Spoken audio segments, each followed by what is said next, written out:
मैं कहता हूँ भाई, किसान भाइयों, खेती का नाम है कि अपने लिए खेती की जाती है। अपने के बाद फिर बाजार आता है। अभी हम टोटल का टोटल बाजार आधारित हो गए। और एक चीज और समझना, बाजार का नियम है मांग और पूर्ति का। जब आलू की आवक ज्यादा हो जाएगी मंडी में तो रेट तो गिरेगा। किसी भी फसल, कोई कह रहा है कि फसल में दूध का स्प्रे करिए, कोई कहता है फसल में मट्ठे का स्प्रे करिए, अच्छे लाभ मिलते हैं। कुछ लोग कहते हैं हींग के स्प्रे से अच्छा लाभ मिलता है, कुछ लोग फिटकरी का स्प्रे कराते हैं, कुछ लोग मिट्टी को छान करके पानी में घोल करके उसका स्प्रे कराते हैं। मित्र, ये गुड्डे गुड़िया का खेल आप कब तक खेलेंगे? हम जो कुछ भी कचरा इस धरती में डालते हैं सब अपर सरफेस पर रोक लेते हैं शिव बाबा। फिर शिव के कुछ गण हैं, जो जीवामृत के जीवाणु है वो शिव के गण। शिव के गण तो बहुत हैं। जितने भी जीव जंतु इस जमीन में रहते हैं, सांप, बिच्छू, चूहा, दीमक, केंचुआ, गुबरैला और सूक्ष्म जीव, खेत में रहने वाला हर जीव शिव जी का गण है। और शिव के गण उस कार्बन को डिकम्पोज करके, प्रोसेस करके फसलों के माता पार्वती के लिए जीवांश बनाते हैं। इतनी सी कहानी अगर किसी को समझ में आ जाए तो धर्म की रक्षा हो गई। देश का 12 करोड़ किसान कर्ज में डूब गया। हकीकत यही है, किस देश के किसी भी कोने में चले जाइए, किसी भी किसान से पूछ लीजिए कि आपके ऊपर कितना कर्ज है, तो 2-3 एकड़ का किसान भी कहेगा 1.5 लाख का कर्ज है, 5-6 एकड़ का किसान कहेगा 2.5-3 लाख का कर्ज है, 10 एकड़ का किसान भी कहता है जो 8 लाख का कर्ज है। और ये कर्जा कभी पटेगा भी नहीं। कर्ज को पटाने के लिए फिर कर्ज लेना पड़ता है। यानी जो किसान 14 करोड़ हेक्टेयर जमीन में, 14 करोड़ किसान जो देश का खेती करता है, पूरी दुनिया को अन्न परोसता है, पूरी दुनिया को जिंदा रखने का ठेका लिया है, और पढ़े लिखे लोग उसी किसान को चूतिया बना रहे हैं, उसी किसान को ठग रहे हैं कि बिना फर्टिलाइजर के नहीं होगा, बिना पेस्टिसाइड के नहीं होगा।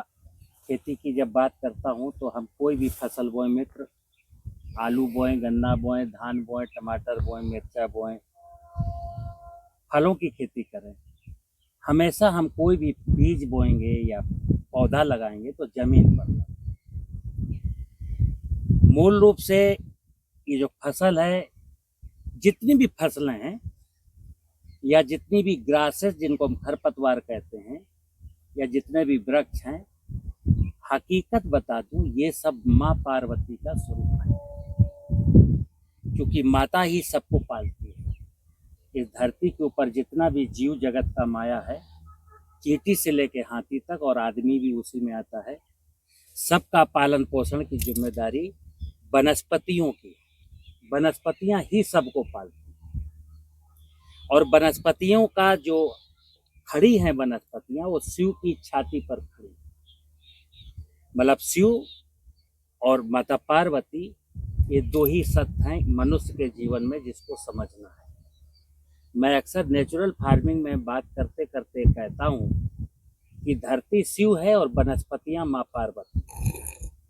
कई लोगों को इस बात पर विरोध है क्योंकि उनको शिवलिंग में शिव दिखता है और कैलेंडर में माता पार्वती। और यही कारण है कि मैं प्रतीक शिवलिंग की और प्रतीक माता पार्वती की पूजा करते करते धरती के अस्तित्व को बिल्कुल सत्यानाश कर दिया। चलिए, विषय ये था मित्र कि जिस आलू के खेत में खड़ा हूँ, इसमें एक दाना ना कोई फर्टिलाइजर है, ना एक बूंद कोई केमिकल फंजीसाइड है, ना इंसेक्टिसाइड है। शुद्ध रूप से प्राकृतिक विधि से उगाया गया आलू है। और इतनी फसल, इतनी अच्छी जो फसल है, वो सिर्फ इसलिए अच्छी है कि जैसे गिरिराज जी का खेत है। अगर हम किसानों से अक्सर कहते हैं कि जीवामृत बहुत अच्छी चीज है, लेकिन जीवामृत सब कुछ नहीं। जीवामृत तब काम करेगा जब इस जमीन में कार्बन होगा। समुद्र मंथन के बाद सबने सुना है कि समुद्र मंथन के बाद निकलने वाला पूरा का पूरा विष, जिसको हलाहल बोला गया, शिव जी ने पी लिया और अपने कंठ में रोक लिया। हम जो कुछ भी कचरा इस धरती में डालते हैं सब अपर सरफेस पर रोक लेते हैं शिव बाबा। फिर शिव के कुछ गण हैं, जो जीवामृत के जीवाणु है वो शिव के गण हैं। शिव के गण तो बहुत हैं।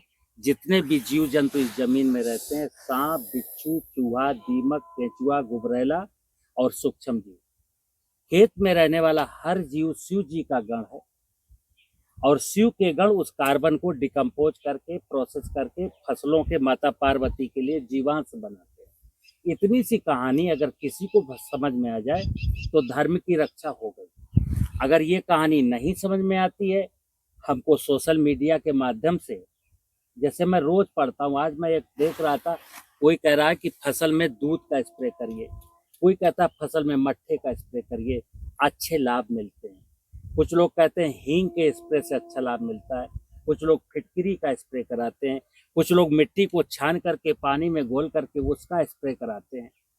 मित्र, ये गुड्डे गुड़िया का खेल आप कब तक खेलेंगे? सत्य के करीब कभी ना कभी तो जाना पड़ेगा, और सत्य यही है, जीवन का सत्य यही है कि आदि पिता सदाशिव और आदि शक्ति माँ दुर्गा, यानी हम इंसानों को केवल धरती माता की फर्टिलिटी की और उसमें कौन सी फसल कैसे बोई जानी, बस इसकी चिंता करें। खरपतवारों को कभी बीडीसाइड डाल करके नहीं। अगर आपका ये भ्रम है कि बीडीसाइड नहीं डालेंगे खरपतवार आफत कर देंगे, तो फिर बता दूं, आफत तो आपकी जिंदगी में सामने खड़ी है, मौत बनी, और मौत तो बनी गई।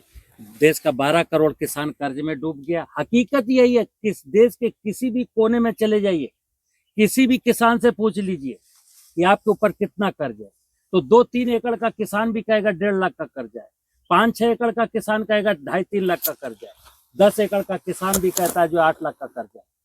और ये कर्जा कभी पटेगा भी नहीं। कर्ज को पटाने के लिए फिर कर्ज लेना पड़ता है। यानी जो किसान 14 करोड़ हेक्टेयर जमीन में 14 करोड़ किसान जो देश का खेती करता है, पूरी दुनिया को अन्न परोसता है, पूरी दुनिया को जिंदा रखने का ठेका लिया है, और पढ़े लिखे लोग उसी किसान को चूतिया बना रहे हैं, उसी किसान को ठग रहे हैं कि बिना फर्टिलाइजर के नहीं होगा, बिना पेस्टिसाइड के नहीं होगा।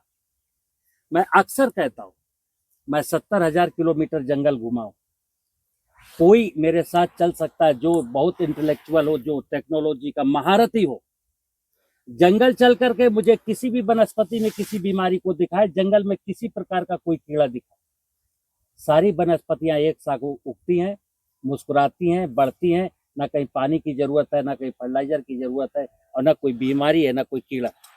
हमको एक दिन अपने खेत की जमीन को फर्टाइल बना देना, और खेत की बायोडाइवर्सिटी को, जैसे मैं एक चीज का और विरोध करता हूँ, आगरा में सिर्फ और सिर्फ आलू। हाँ, आलू ही होता है। अब सुनना, अभी मैं इनके गांव आया तो इनके गांव में दाल बेचने वाला घूम रहा है। यानी कि आलू उगाएंगे, कोल्ड स्टोरेज में रखेंगे, अगर ठीक रेट मिल गया तो 10-20 लाख कमा लेंगे, और भाई साहब रेट गिर गया तो चारों खाना चित हो जाएंगे। इस साल हुए हैं, ठीक है ना? तो सुनना, मैं कहता हूँ भाई, किसान भाइयों, खेती का नाम है कि अपने लिए खेती की जाती है, अपने के बाद फिर बाजार आता है। अभी हम टोटल का टोटल बाजार आधारित हो गए। और एक चीज और समझना, बाजार का नियम है मांग और पूर्ति का। जब आलू की आवक ज्यादा हो जाएगी मंडी में तो रेट तो गिरेगा किसी भी फसल। पिछले 3 सालों का सिनेरियो बता दूं, इलाहाबाद एरिया में फूल गोभी, पत्ता गोभी लोगों ने खेत में जोत दिया। पिछले साल टमाटर का रेट 1 रुपया किलो आकर के लोगों ने फेंक दिया। इस साल केला 2 रुपया किलो बिक रहा है। तो सपना क्या दिखाया गया था कि ये खेती करोगे तो करोड़पति बन जाओगे, और हुआ क्या? वो घर का भी जो है खो बैठा।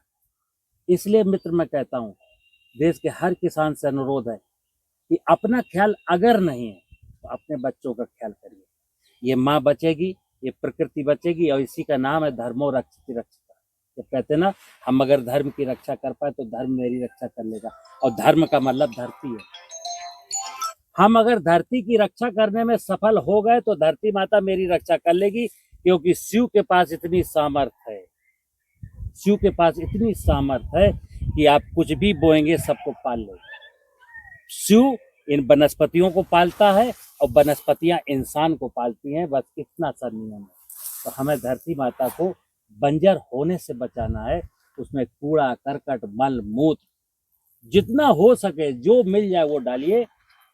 वर्षा का पानी खेत में रोकिए, खेत की मेड़ों पर पेड़ लगाइए, और गेहूं भी बोइए, चना भी बोइए, धान भी बोइए, जौ भी बोइए, सब कुछ बोइए, जो आपकी जरूरत है सब बोइए। जब अपने से बच जाता है वो मंडी जाता है तो कभी हेड डाउन नहीं होता।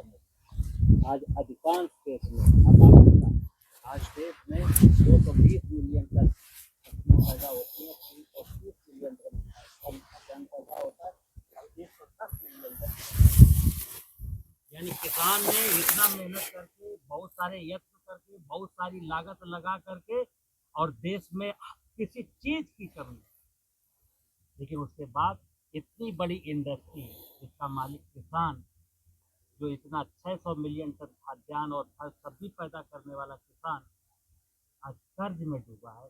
बस इतनी सी समझ आपको डेवलप करनी है, और कर्ज में तब तक रहेंगे जब तक आपकी धरती अगर कमज़ोर रहेगी तो फर्टिलाइजर डालने पड़ेंगे, अगर बायोडाइवर्सिटी कमज़ोर रहेगी तो पेस्टिसाइड डालने पड़ेंगे। इसलिए एक ही निवेदन करता हूँ, धरती को स्ट्रांग बनाइए, उसमें ह्यूमस की मात्रा बढ़ाइए और सब कुछ माँ पर छोड़ दीजिए, माँ सब कुछ संभालेगी।